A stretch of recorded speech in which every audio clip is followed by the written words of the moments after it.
नमस्कार दोस्तों, आज की हमारी इस वीडियो में मोक्षदा एकादशी व्रत की कथा सुनाने वाले हैं। इस व्रत की कथा को सुनने से पूर्वजों के द्वारा किए गए समस्त पापों से मुक्ति मिलती है और मोक्ष की प्राप्ति होती है। एक समय की बात है जब भगवान श्री कृष्ण से युधिष्ठिर जी ने पूछा, हे मधुसूदन, मार्गशीर्ष मास के शुक्ल पक्ष के कौन सी एकादशी आती है और इसका क्या महत्व होता है। यह सुन भगवान श्री कृष्ण बोले, हे राजन, मार्गशीर्ष मास में शुक्ल पक्ष में आने वाली परम कल्याणकारी एकादशी को मोक्षदा एकादशी कहते हैं। इस दिन भगवान दामोदर के विग्रह की तुलसी पत्र के द्वारा पूजा की जानी चाहिए। अब मैं पुराणों द्वारा वर्णित मोक्षदा एकादशी की एक कथा सुनाता हूँ। इसका श्रवण मात्र करने से सारे पूर्व जनों के पापों से मुक्ति मिलती है और इससे पुण्य फल से कोई भी व्यक्ति के माता पिता का भी ऋण मुक्त हो जाता है। ध्यान पूर्वक हे राजन, आप यह कथा सुने। प्राचीन काल में चंपक नामक अत्यंत सुंदर नगर था। यह नगर संपूर्ण सुख एवं समृद्धि से संपूर्ण था। यहाँ एक वैज्ञानस नाम का राजा राज्य करता था। इस राजा के राज्य में चारों वेदों के ज्ञाता एक पंडित रहते थे। यह राजा बहुत ही अनुशासन प्रिय था और अपनी प्रजा को अपने पुत्र के समान सेवा करता था।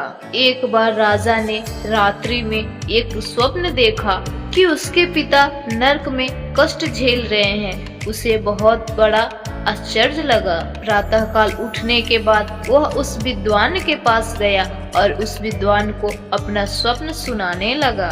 बोला, हे ब्राह्मण, मैंने अपने पिता को नरक में कष्ट उठाते देखा है।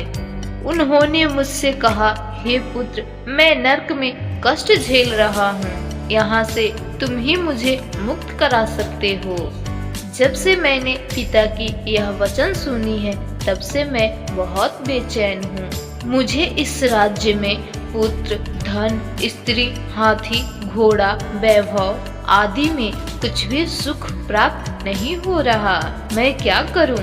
हे ब्राह्मण, इस दुख के कारण मेरा सारा शरीर जल रहा है। अब आप कृपा करके कोई तप, दान, व्रत आदि उपाय ऐसा बताइए जिससे मेरे पिता को मुक्ति मिल जाए। ऐसे पुत्र का जीवन व्यर्थ है जो अपने माता पिता के अपने पापों से मुक्त न करा सके। एक पुत्र अपने माता पिता तथा अपने पूर्वजों का मुक्त कराता है। 1000 मूल पुत्रों से अच्छा है जैसे एक चंद्रमा सारे जगत में प्रकाश कर देता है, परंतु वहीं हजारों तारे प्रकाश नहीं कर सकते। राजा द्वारा कही गई ये सब बातें सुनकर वे ब्राह्मण बोले, हे राजन, यहाँ पास में भूत, भविष्य एवं वर्तमान के ज्ञाता पर्वत ऋषि का आश्रम है। वहाँ आपकी सारी समस्याओं का समाधान मिल जाएगा। यह सुनकर राजा पास के वह मुनि के आश्रम पर गया। उस आश्रम में अनेक शांत चित्त योगी और मुनि तपस्या कर रहे थे। उसी जगह वह पर्वत मुनि भी बैठे थे। राजा ने मुनि को दंडवत प्रणाम किया। मुनि ने राजा से सकुशल समाचार पूछे। आगे राजा ने बोला, महाराज, आपकी कृपा से मेरे राज्य में सब कुशल मंगल है, लेकिन अचानक मेरा मन अचानक अशांत होने लगा। ऐसा सुनकर पर्वत मुनि ने तुरंत अपने आंखें बंद की और राजा के भूतपूर्व बीते कहानी का अनुसरण करने लगे। और तुरंत मुनि ने बोले, हे राजन, मैंने अपने योग्य बल से तुम्हारे माता पिता के कुकर्मों को जान लिया है। उन्होंने अपने पूर्व जन्म में काम आतुर होकर अपने पत्नी को ऋतुदान नहीं दिया। उसी पाप कर्म के कारण तुम्हारे पिता नरक में कष्ट झेल रहे हैं। राजा ने इतना बात सुनते ही तुरंत बोला, हे ऋषिवर, इस सब कर्मों का एक उपाय बताइए। मुनि जी बोले, हे राजन, आप मार्गशीर्ष मास के मोक्षदा एकादशी का उपवास करें। और इस उपवास के पुण्य से आपके पिता को समर्पित करें, जिसके प्रभाव से आपके पिता की अवश्य ही मुक्ति होगी। मुनि की यह वचन सुनकर राजा महल में आया और मुनि के कहे अनुसार कुटुंब सहित मोक्षदा एकादशी का यज्ञ प्रारंभ किया। इस मोक्षदा एकादशी के उपवास का पुण्य अपने पिता को समर्पित किया, जिसके प्रभाव से राजा के पिता को तुरंत ही मुक्ति मिली। राजा के पिता स्वर्ग में जाते हुए वे अपने पुत्र से कहने लगे, हे पुत्र, तेरा कल्याण हो। यह कहकर वह स्वर्ग चले गए। मार्गशीर्ष मास के शुक्ल पक्ष के मोक्षदा एकादशी का जो व्रत करते हैं उनके समस्त पापों का नष्ट होता है।